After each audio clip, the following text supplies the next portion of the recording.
If you were being chased by an alligator, would you cower down to it?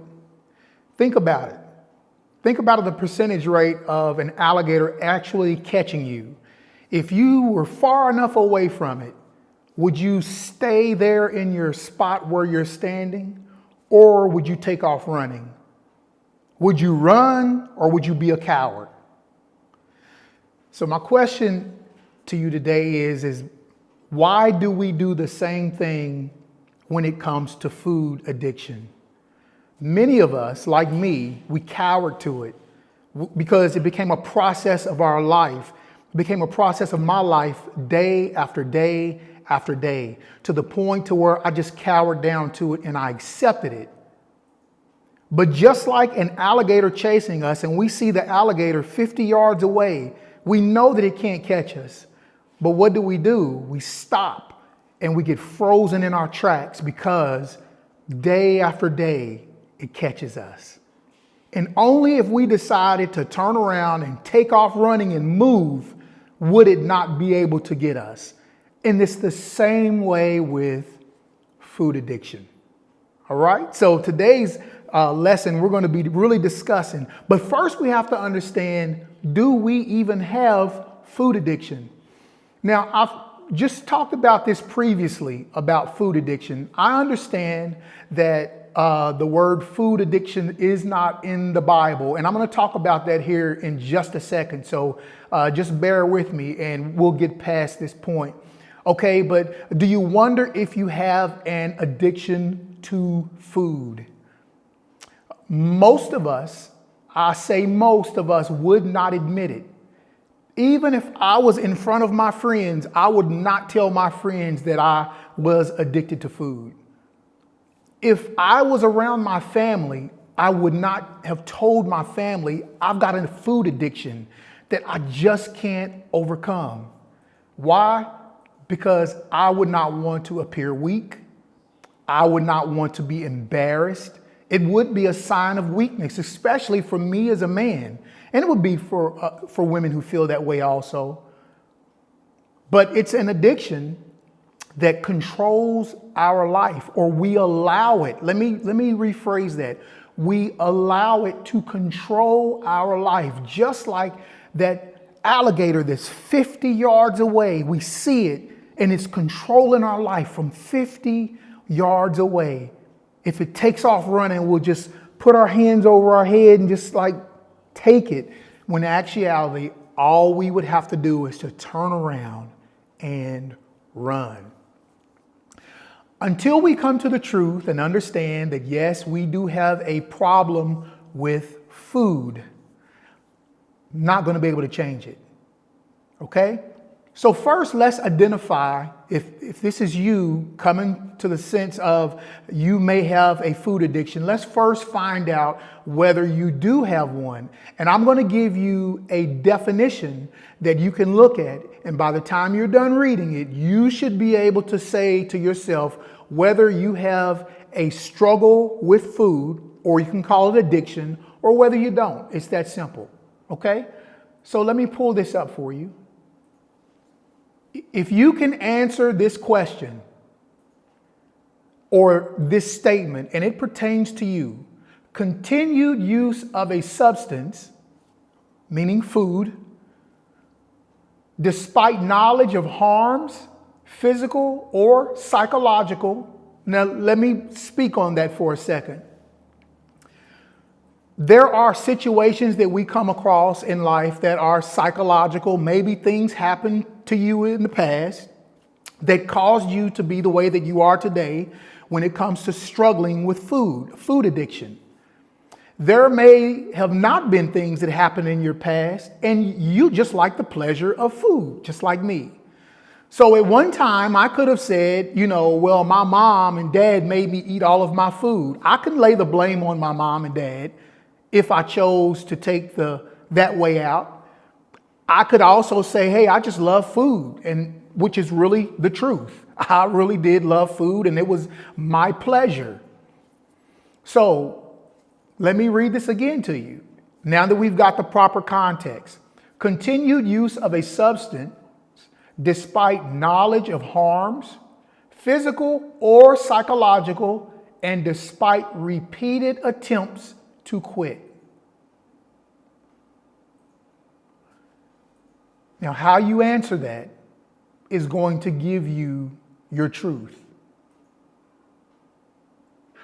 Continued use of a substance. Is there anything that you're taking, you're eating today that, despite knowledge of harm, the chemicals that are in it, the food coloring that's in it, the things in it that you don't even know what it is, that you continue to go back and eat? You know something is not quite right with it. You know that it's not a whole food.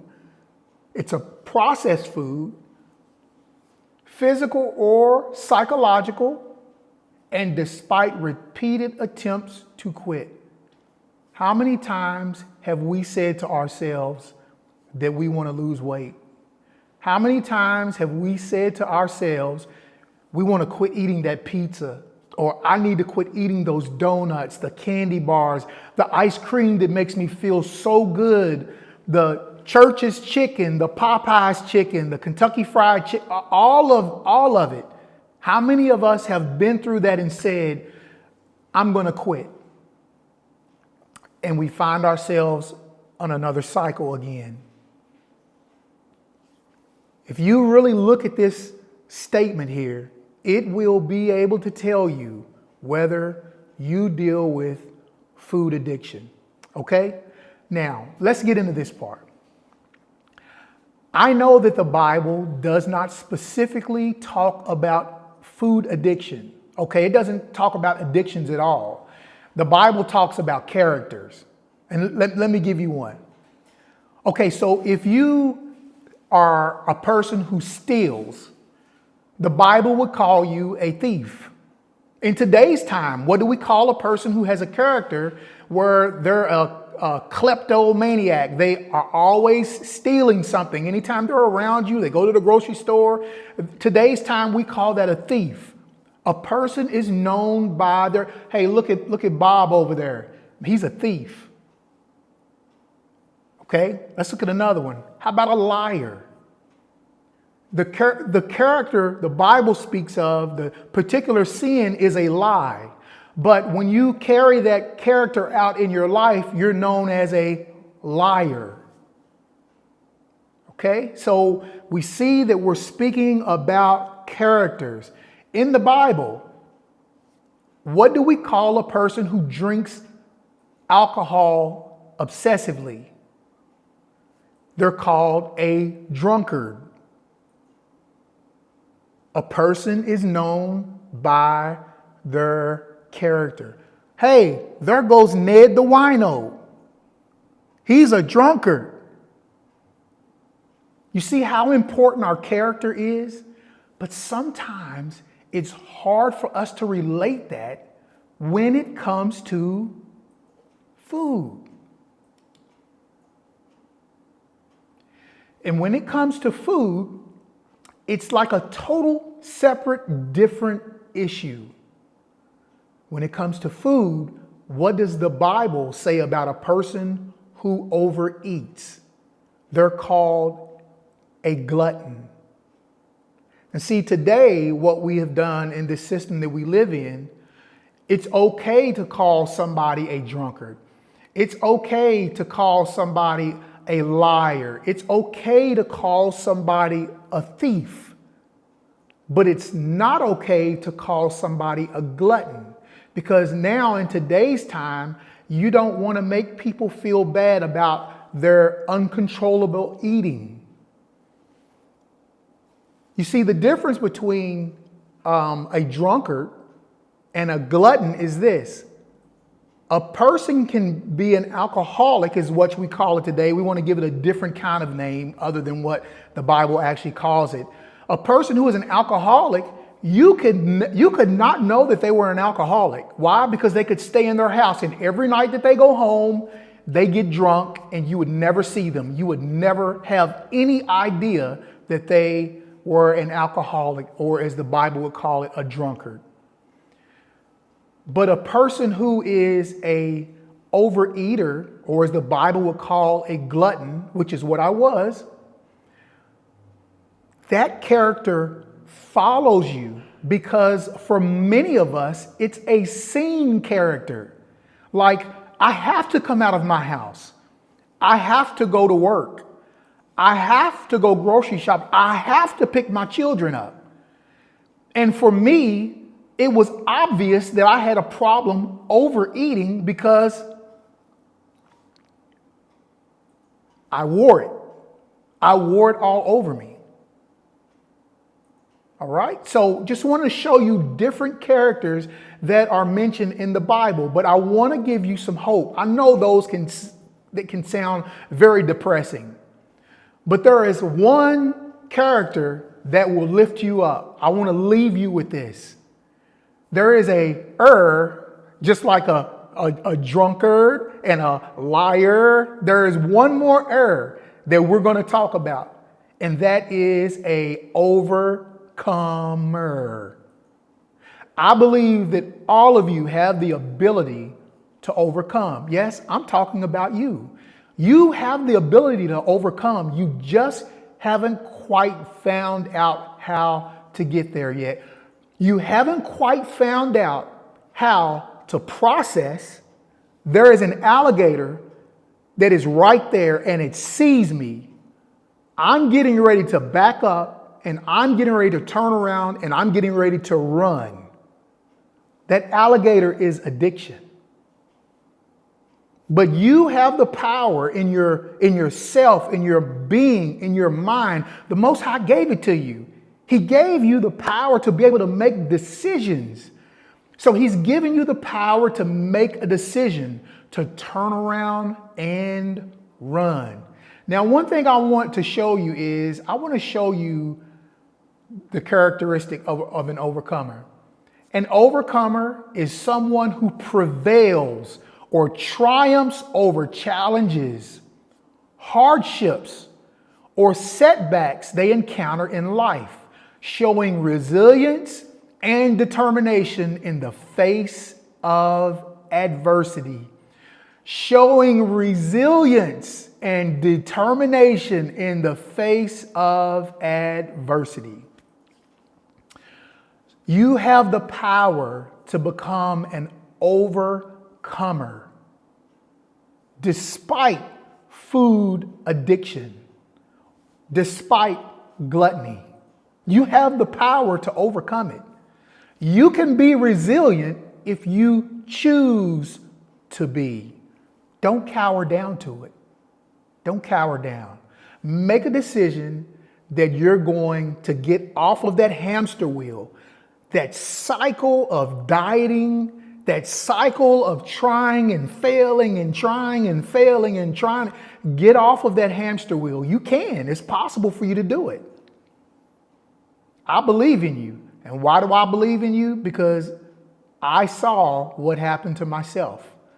I was able to overcome it. Now, is it a daily battle? You better believe it is. It's a daily battle. It's a battle that when you have a bad day, maybe sometimes things will pop up and say, man, I sure would like to have but when you're an overcomer, guess what?